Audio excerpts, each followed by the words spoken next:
네, 안녕하세요. 88 서울 재개발의 이이사입니다. 네, 오늘은 제가 준비한 내용은요, 기존 영상처럼 부동산 정책에 대한 이제 발표 내용들을 토대로 오늘도 좀 가져와 봤는데요. 일단 오늘 내용은요, 화이트존입니다.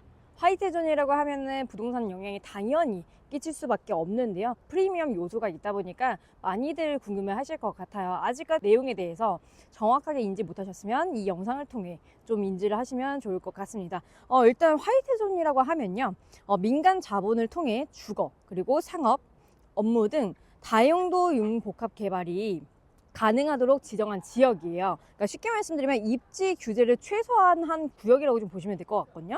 그래서 다양한 용도를 허용해서 민간 투자를 유도하는데 모든 규제를 완화한 지역이라 좀 보시면 될 것 같습니다. 그러다 보니까 아무래도 이제 대표적으로 싱가포르의 마리나 베이 샌즈가 있고요. 그다음에 또 일본의 도쿄 롯본기일스가 있습니다. 그래서 여길 일대로 이미 세계적으로도 많이 유명한 화이트존이라고 좀 보시면 될 것 같은데, 일단 한국판 화이트존이라고 하면은 도시혁신구역이라고 좀 보시면 될 것 같은데, 이 구역으로는 대표적으로는 국제 업무지구 개발을 하는 용산이라고 좀 보시면 될 것 같습니다. 그럼 좀 이해가 쉬우실까요?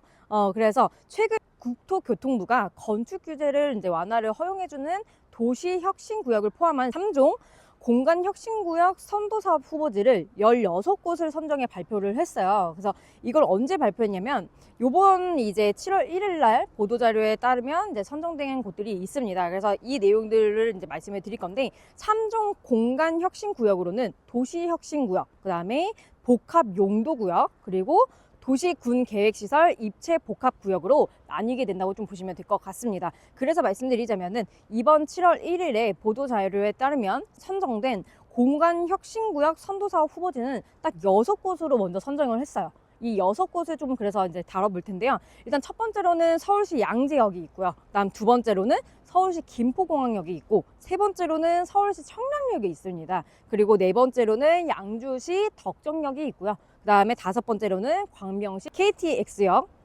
그 다음에 여섯 번째로는 이제 의정부시 역전 근린공원이 있습니다. 이렇게 화이트존이라고 하면은 사실상 제가 앞서 말씀드렸듯이 용산 이렇게 일대로 좀 보시면 될 것 같은데, 화이트존이 들어옴으로써 그에 따라 이제 장점들이 뭐가 있는지 좀 다뤄볼게요.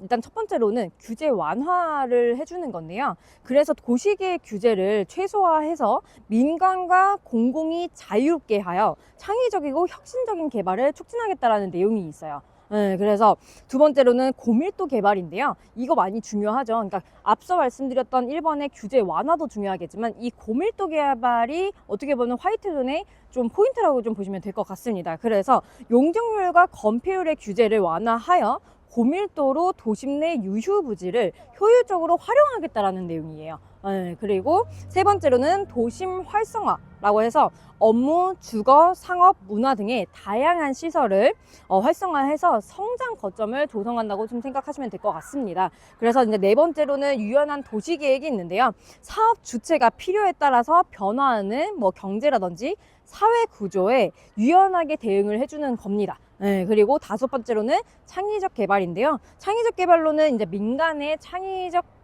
개발을 유도하고 다양한 시설로 개발 사업을 이제 활성화시켜 준다라는 내용이 있습니다. 그리고 이제 여섯 번째로는요, 공공기여라고 하는데, 공공기여 협상을 통해서 지역과 사회에 기여를 한다라는 내용이 이제 포함되어 있는데요. 이렇게 제가 오늘 화이트존에 다 다뤄봤던 이유는, 이 화이트존이 이제 들어옴으로써, 그러니까 정부에서 선정을 함으로써 그쪽 관련된 내용들, 그러니까 그 지역을 개발을 어떻게 보면은 활성화하겠다는 내용입니다. 그래서 말씀드리고 싶은 거는, 이렇게 화이트존으로 이제 인한 개발 내용은 부동산 영향이 굉장히 크게 이제 작용을 하는데요. 앞서 제가 정리해서 좀 말씀드린 내용과 그 다음에 지금 이제 자료를 띄웠던 내용들이 앞에 있잖아요. 그래서 말씀드리자고 하면은, 이 화이트존이 이 지역이 선정됨으로써 그 지역의 개발 내용의 이슈들이 이제 있을 거고요. 그리고 또는 그 이슈들의 내용들에서 가장 이제 우리가 아까 제가 이제 용적률 높은 거를 이제 말씀을 드렸잖아요.